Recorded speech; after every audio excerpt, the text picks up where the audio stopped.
video on making some wild garlic ash. So last year I picked my wild garlic and I dried it, and then I took some of it and I charred it in the oven. Not burnt, I didn't burn it, so if I was to set it on fire it would just disappear to nothing. But I dried it and then I charred it in the oven at about 200 degrees, 225 degrees, and then turned it into an ash, which I kind of tasted.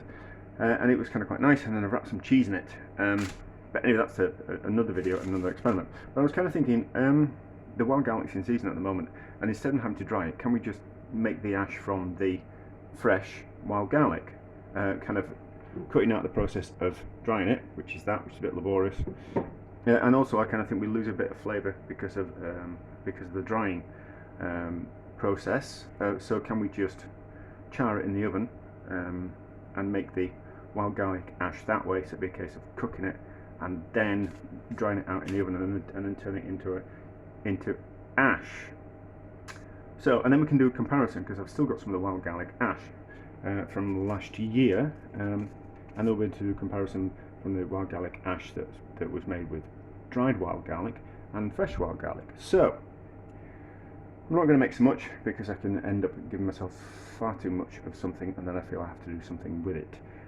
So that amount, and then in the oven at 175 to start off with, I think, just to kind of like dry it out and get it up to temperature. I think the danger will be that because that was all dried, that the leaves will dry out quicker than the stalks, and potentially burn quicker, will turn to ash quicker than the stalks. So I'm thinking 175 to start off with, and then we'll crank up the heat once they've kind of dried out or cooked. We'll just kind of see. I put it on a bit of baking parchment because I don't want it to stick to my tray, and just give the tray a little bit of protection.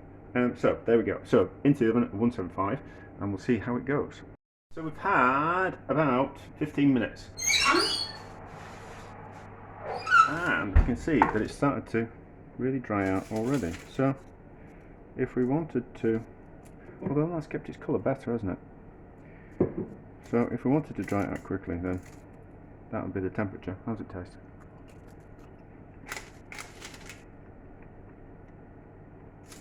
It's still got a garlicky flavour to it.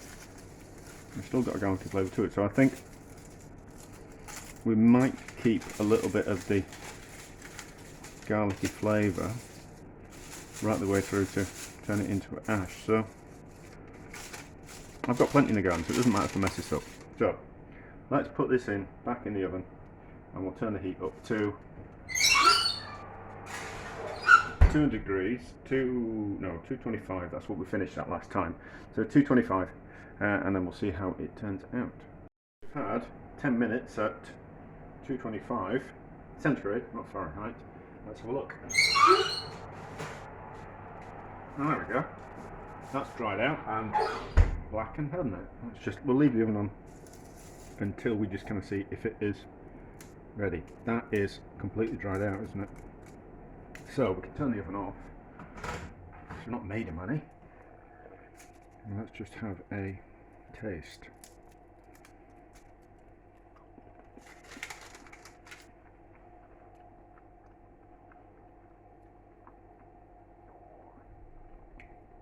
It's got more flavour to it. If memory serves me correctly, that's got more flavour to it than that had when I turned that into, charred it, or turned it into ash. So we'll let that cool, and then we'll powder it up, and we'll see if it has any more kind of change in flavour when we do that. Obviously things taste differently, so when something is pureed, when something is whole, things taste different. Think of it this way. So apple puree, like a cooked apple puree, still tastes of apple, but it doesn't taste like a fresh apple does. So think about things that way. If you process something, you puree it, as opposed to eating it whole, it tastes different. It still tastes the same, but it tastes different. Now that, unfortunately, has lost its garlicky flavour to it. So, and I think that'll be the case with all things that you turn to ash. I think it's just a thing to do. It's a bit gimmicky, like most things in life. What I look at a lot of things and I find myself thinking, oh, there's no need for them to do that. That's just a marketing ploy to make it look good, you know, type of thing. So like it's if you it's a wild garlic ash.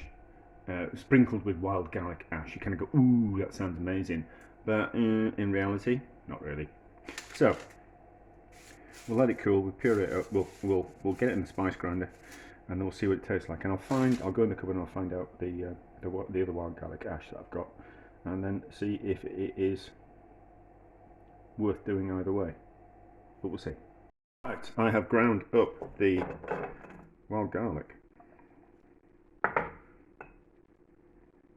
Not particularly very well, but we'll be able to give it a taste and we'll be able to give it a see.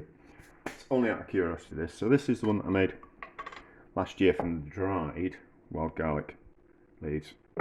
So it doesn't smell like it hasn't got like a garlicky kind of smell to it. Now that'll be like almost a year old. Yeah, almost a year old. The dried wild garlic, that itself will be about 6 months old, but that will be a year old. So there will be the taste will have changed and dulled over that time. Now, how does this taste? Since I made it yesterday. I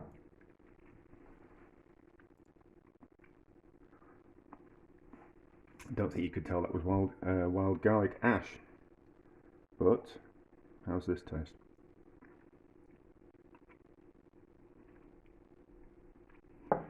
There's more flavour to that one, but that might be down to the fact that it was done yesterday, and this one's been hanging around the cupboard for a year. Now I think, as I've said, I think these vegetable ashes were a little bit pointless because you lose kind of like flavour. I think it looks good on a menu.